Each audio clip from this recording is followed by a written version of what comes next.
بسم الله الرحمن الرحيم الحمد لله والصلاة والسلام على سيدنا رسول الله وعلى آله وصحبه ومن والاه. Inshallah, in today's lecture we are going to take issues 5 and issue 6. Issue 5 is the bulk of the lecture. Issue 6 is something that is a smaller discussion. In issue 5, basically we are going to talk about al-jarh wa ta'dil. We're going to talk about the criticism of the narrators and criticisms of the integrity of the narrator. So the jarh is looking at the narrator, if there's any problems in the death year, the birth year of one narrator and another, things like that. And then ta'dil is to look at the integrity of, is this narrator reliable or not. To start that conversation, we are going to look at the difference between narration and testimony, al-riwaya wa shahada. And this is one of the big what we call in Islamic law al-furuq. This is one of the big differences that most people don't pay attention to. There's a difference between narration and testimony. There's a difference in what it means, what kind of statement it is. We'll talk about that. There's also a difference in the kind of effect and impact that it has. And then we are going to get into the jarh wa ta'dil, get into the differences of the two. Which one is do we put before the other? Is jarh before ta'dil? Is ta'dil before jarh? What things don't count as criticism that might on first glance seem like criticism. We're going to talk about that. Then we're going to talk about if somebody's testimony in court is not taken by the court, does that mean that therefore they are not a reliable narrator of information?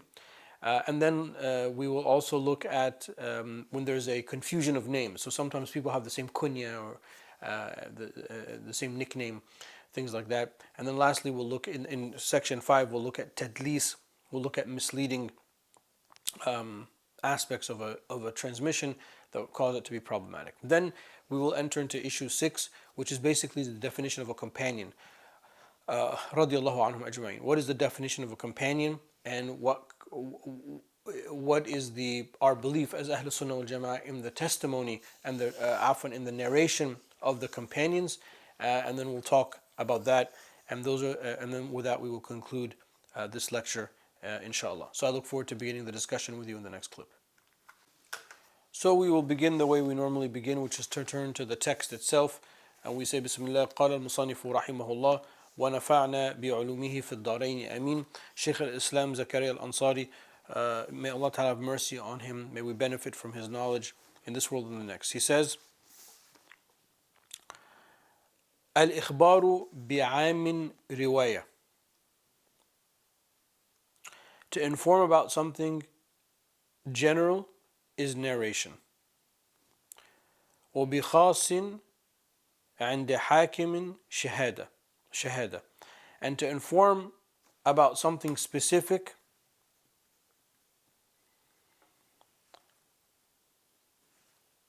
in front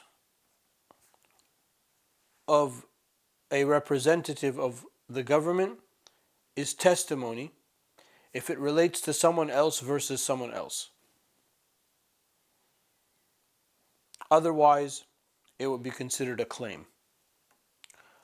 So, al-ikhbaru bi'amin riwayatun. We have somebody informs about something general. This is a narration. And in that, for example, men and women are equal. A man and a woman can inform about something general. Testimony, so that's the riwayah.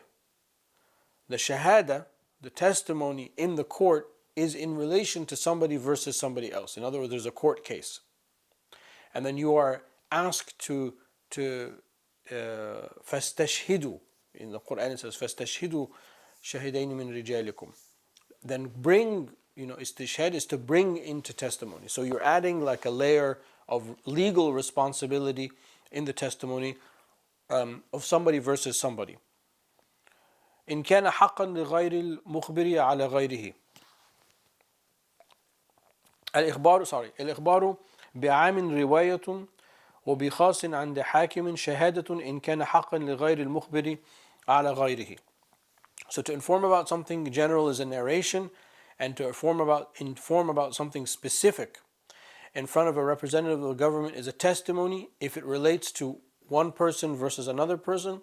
Otherwise, if you go to court and it's not dealing, this is from the commentary, if it's not dealing with one person versus another person, it's a claim, da'wah. So, and I wanted to add that into the translation just so you have, you can go to court and not bear testimony, but you lay a claim against somebody else. So, let's say I bought something from Mustafa, and you were with me, and I feel that he wronged me in the transaction.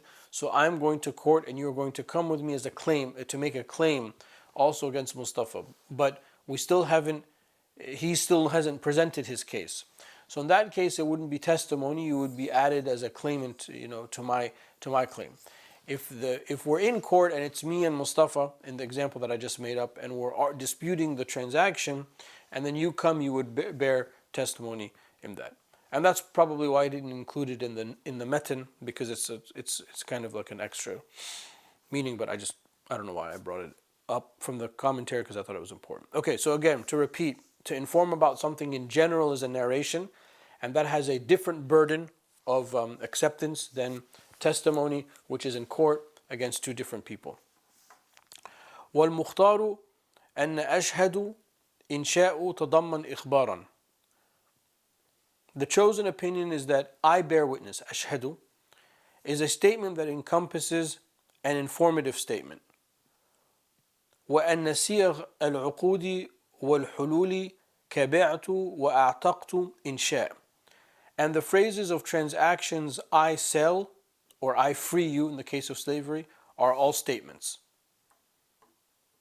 So, if I say that I bear witness encompasses informative statements, al-ikhbar, we said that the informative statements يحتمل صدق الكذب, that the informative statements can be either true or false, and therefore need to be determined to be true or false. Whereas the other ones, the statements I sell or I buy, etc., it's a statement of it's a statement that comes from the person that is not like the informative statement, so therefore they have full effect in the eyes of the law.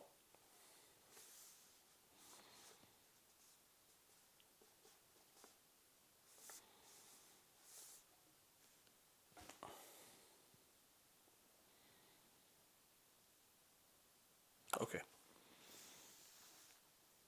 وأنه يثبت الجروح والتعديل بواحد في الرواية فقط.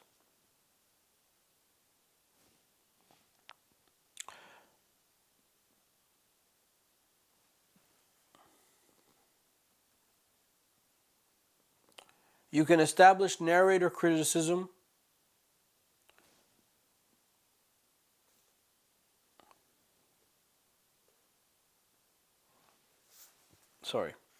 You can establish narrator criticism, both the jarh and the ta'dil, with one narrator, but not in testimony which requires two.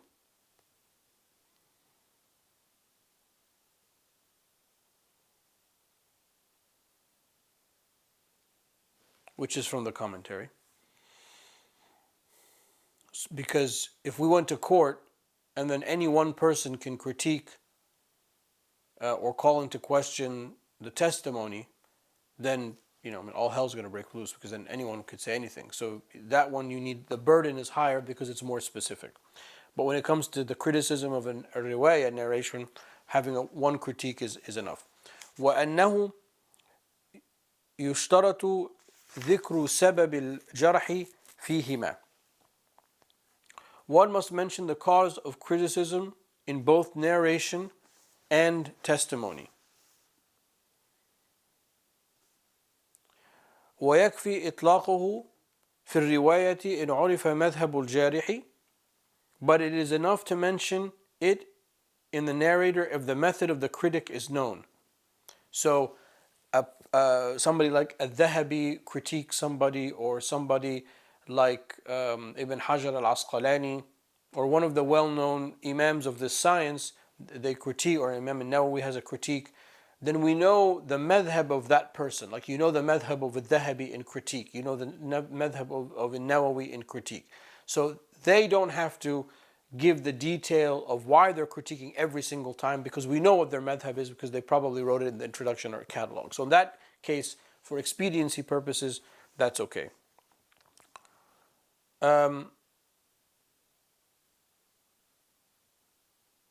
So let me just backtrack for a moment here. You can establish narrator criticism for the riwayah with one narrator, but not testimony, which requires two. One must mention the cause of criticism in both narration and testimony, but it is enough to mention it in the narrator if the method of the critique is known. So when it comes to the testimony, you have to mention why. But when it comes to the narration, it's okay if the madhab of the one who's doing the critique is known. Just 1 second, I want to look at something really quickly here in the hashiyah.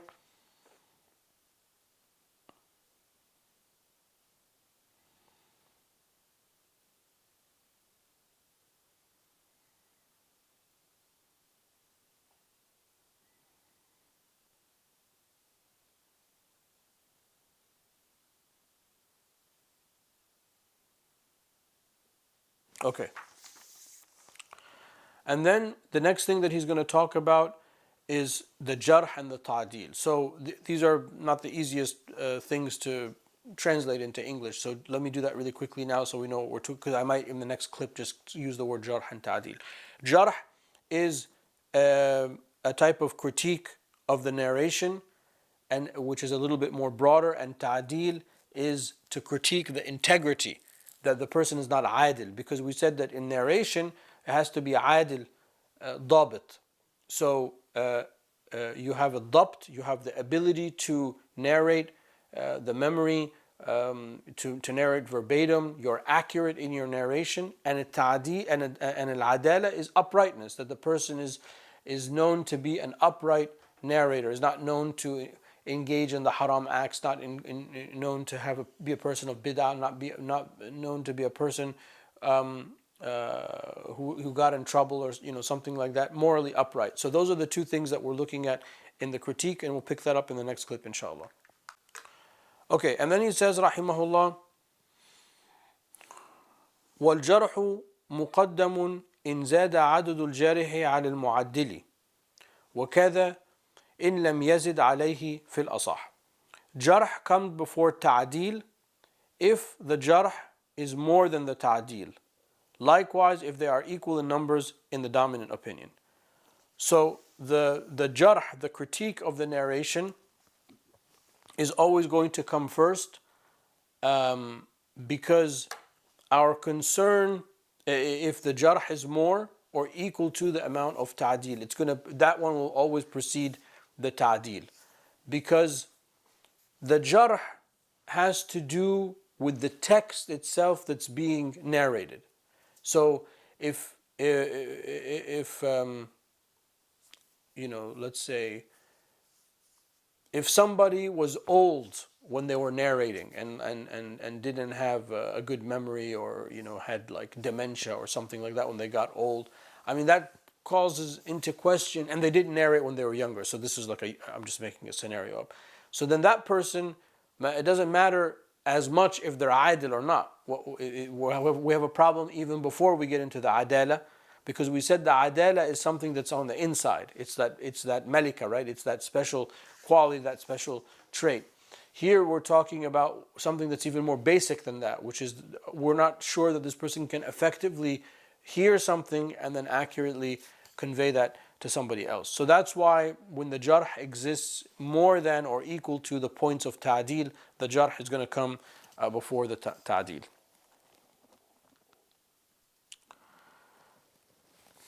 Okay, ومن التعديل حكم مشترط العدالة بالشهادة. From the conditions of ta'dil, which is the critique of the integrity of the narrator, is ruling that a narrator is upright enough for testimony. So the things that we look at testimony, those are the things that we're looking at for narration, to be upright. So in the traditional books, and I've given this example before, like a man who didn't cover his head, like the testimony wouldn't be accepted because it's just such a basic, at that time, of course, a basic thing of decorum. Um, I remember in America, in the United States, you have to do jury duty I think every 5 years or something like that. So I remember the last time I had to do it, or maybe 2 times ago I had to do it. think I think this happened to me, but I was in court, and they select you at random, and you're supposed to sit, and then the judge gives you instructions, and then of course both sides, the plaintiff and the defendant, they have the right to excuse you. This is a form of ta'dil. They'll excuse you for whatever reason, or not. But there was a man who came to court, and he was wearing an undershirt only, what we say in Arabic, a fanilla, what you wear under your clothes. That's how he went. And he was eventually excused, but I think one of the sides of the plaintiff or the defendant. But then the judge told him, Mr. So-and-so, the dress code in my courtroom is that you at least wear a shirt or something. In other words, he was saying that that's so basic, it's so inappropriate, you don't come to court wearing that. So when you read in the books, the reason I'm giving this long example is the reason when you read in the books that a man who doesn't have his head covered, his testimony is not accepted. It's that basic. At that time, it was that basic. Now it might be different. In large parts of the Muslim world, men don't cover their heads, which is, as a social commentary, let me say, is a problematic thing, because it's such a strong cultural thing that we cover our heads. Anyway, I mean, it's neither here nor there. But when you read something like that, he's saying that in the testimony court, in the testimony case, it's so basic that a man would cover his head, like that man that I'm telling you about went in with a fanilla, went in with an undershirt. You don't do that. In aib, it's wrong. You can't do that. Even today we would say that. So that's what he means. So those type of things that you find in testimony are the kind of things that we're going to look at for riwayah. And then he says, وَكَذَا عَمِلُ عَالِمِ, or how a scholar has dealt with this narrator. So if we know that there's a scholar, a known scholar, like we said before, like Imam al-Shafi'i, I gave the example of Imam al-Nawawi or Ibn Hajar al-Asqalani, Imam al-Dhahabi, all these great luminaries, how they dealt with a narrator, that also establishes adala for us. وَرِوَايَةُ مَنْ لَا يَرْوِي إِلَّا عَنْ عَدْلٍ فِي الْأَصَحِ. And in the dominant opinion, likewise from a person who is known only to narrate from upright narrators. So in the sanad, in the chain of transmission, we know that there's a solid narrator, and we know that this narrator, he only narrates from people that are upright. So therefore, the person that he narrates from is upright. And then in this, you'll find some of the differences of opinion of how we have different books of hadith and levels of hadith and things like that. Okay. Now he's going to talk about things that are not part of the excluded from the jarh and the ta'dil. وَلَيْسَ مِنَ الْجَرْحِ تَرْكُ عَمِلِ بِمَرْوِيهِ. It is not from criticism that a scholar does not take from a narration. So just because an alim, there's a well-known narration and they didn't take from it, it doesn't mean that there's a problem with that narration or a problem with the narrator.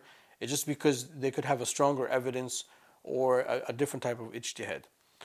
وَحُكْمٍ بِمَشْهُودِهِ. Or that a government agency does not rule, this is going to be a lot from the commentary here, does not rule based on a person's testimony. وَلَا حَدٌّ فِي شِهَادَةِ زِنَا وَنَحْوَ شُرْبِ نَبِيذٍ. Nor if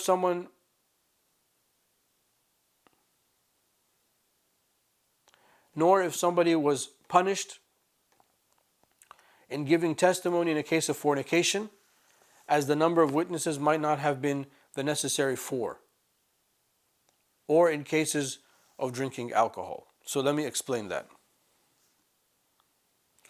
In the cases of fornication, of adultery, there have to be 4 eyewitnesses of the act of penetration, which is almost impossible. So if 4 people go to bear witness and give testimony in court, but then one of them reneges, all of them are punished for that, and their testimony is rejected. So he's saying that in and of itself, if that person was one of the 4, the rejection of the testimony in that case was not necessarily in and of the testimony itself, but for something exterior to it, which is that the number of 4 was not fulfilled.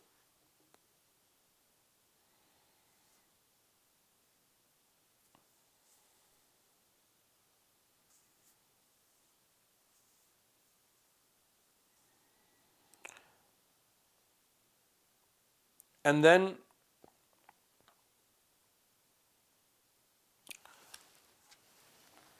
I mistranslated here. It's not alcohol, it's nabidh. So let me just make a note in my translation. Nabidh is when you put fruits in water and then you drink, you let it sit for some time and then you drink the water. And there's evidence in the sunnah for that. But if you leave it too long, it will ferment. So this is considered a mukhtalaf fihi, a difference of opinion, because some of the fuqaha will be like, just stay away from it when it lasts too long, because there can be some fermentation in it. So in that case, it's something in which there is a difference of opinion. So when there's a difference of opinion, the narration of the person that engages in things in which different opinion, you can't say that that's an issue of jarh and ta'dil, because it's a difference of opinion. It's mukhtalaf fihi. And the only thing that we criticize is things that are mujma' alayhi.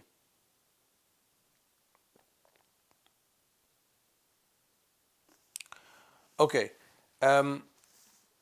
ولا تدليس بتسمية غير مشهورة.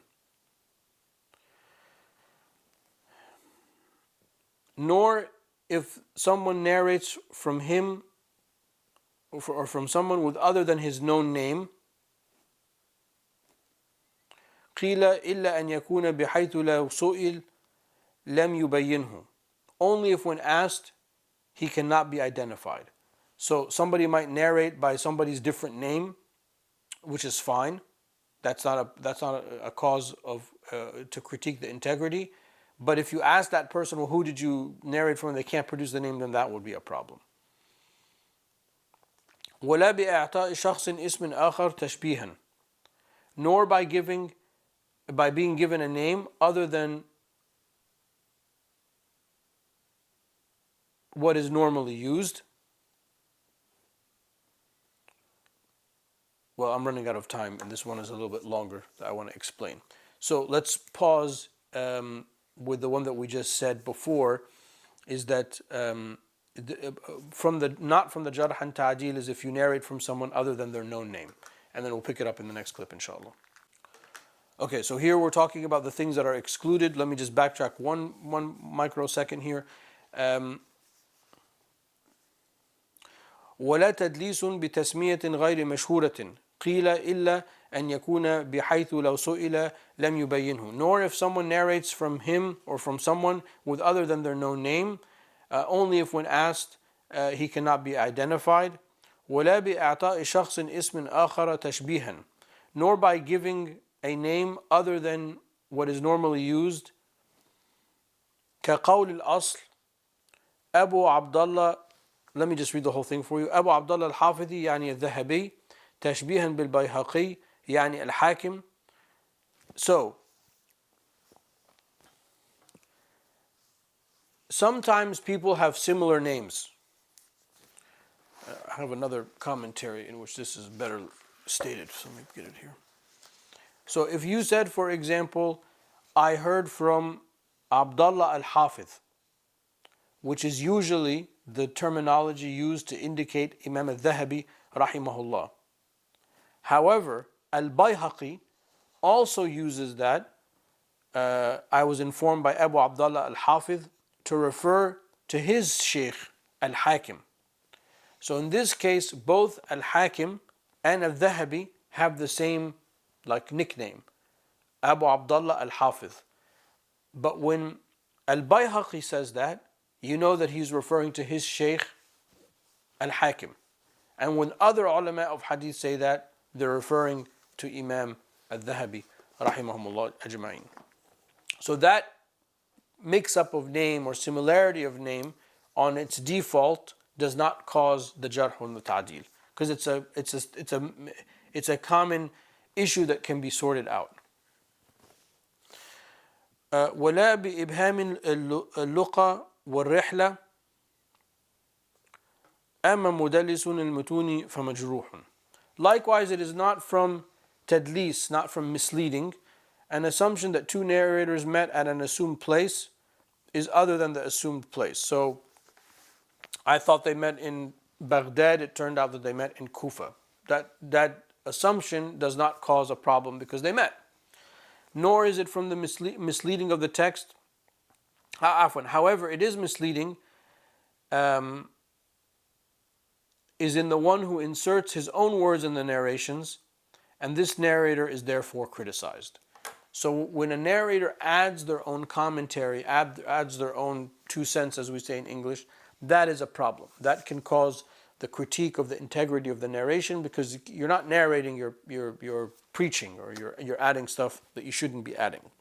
You can add your 2 cents later and saying, I say, ana aqul, or aqulu, or ara, or something like that, but not in the middle of the text to make it seem that what you just said is part of the narration.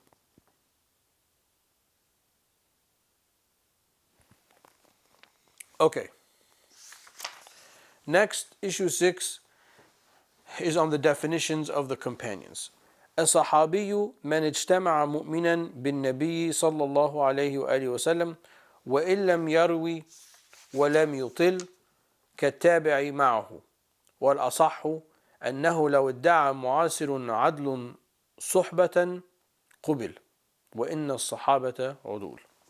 So he says, rahimahullah, a companion is defined as one who met the Prophet ﷺ as a believer, even if they don't narrate from him and if their companionship was not long. So, the person is a contemporary of the Prophet ﷺ,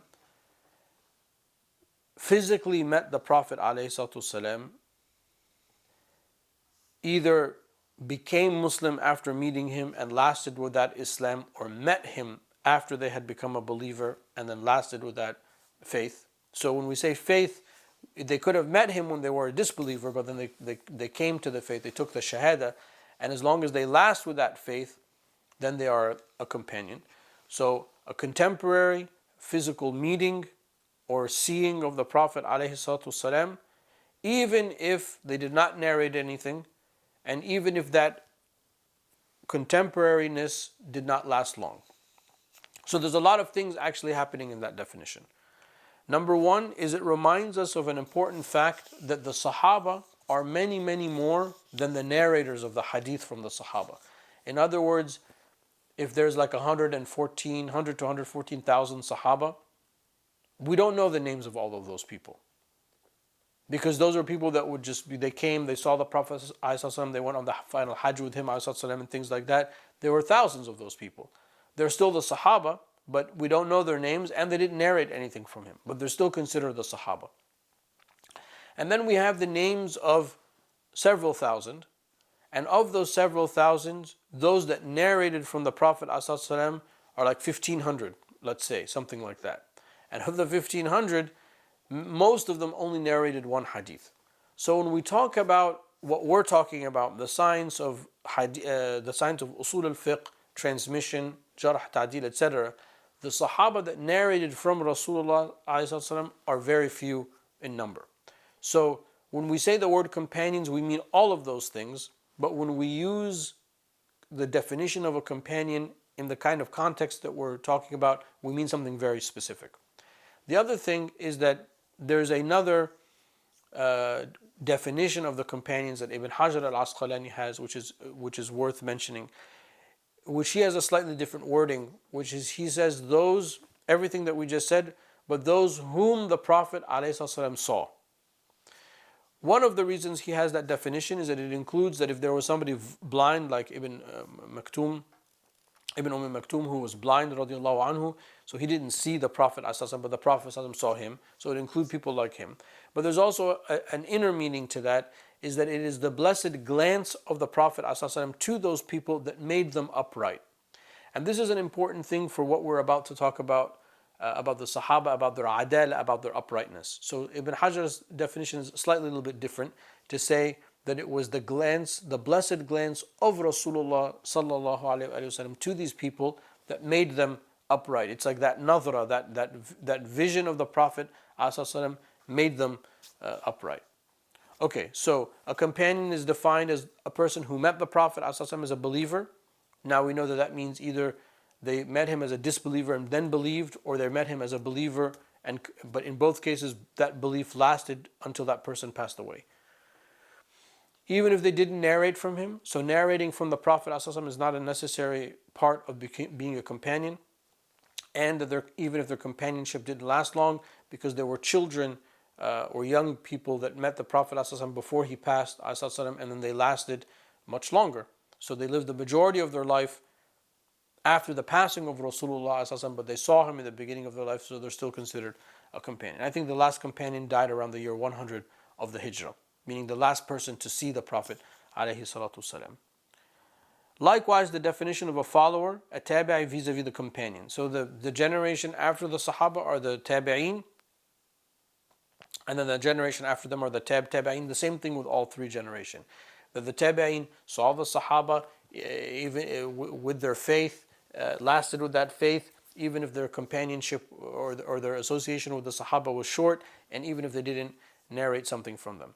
So therefore, when you understand that, another thing that's important is that in the Sahaba category and in the Tabi'een category, there are different levels. There are the older Sahaba and the younger Sahaba, the older Tabi'een and the younger Tabi'een. And that's why in the Sahaba, some of the younger Sahaba narrate from the older Sahaba. Some of the old Tabi'een, some of the young Sahaba will narrate from the old Tabi'een, which is, kind of like reverse. And Suyuti has writings about this kind of stuff because of the age difference. And then he says, the dominant opinion is that if someone upright claimed to be a companion who lived at the time of the Prophet ﷺ, they are accepted as a companion. I don't have an example here with me, but if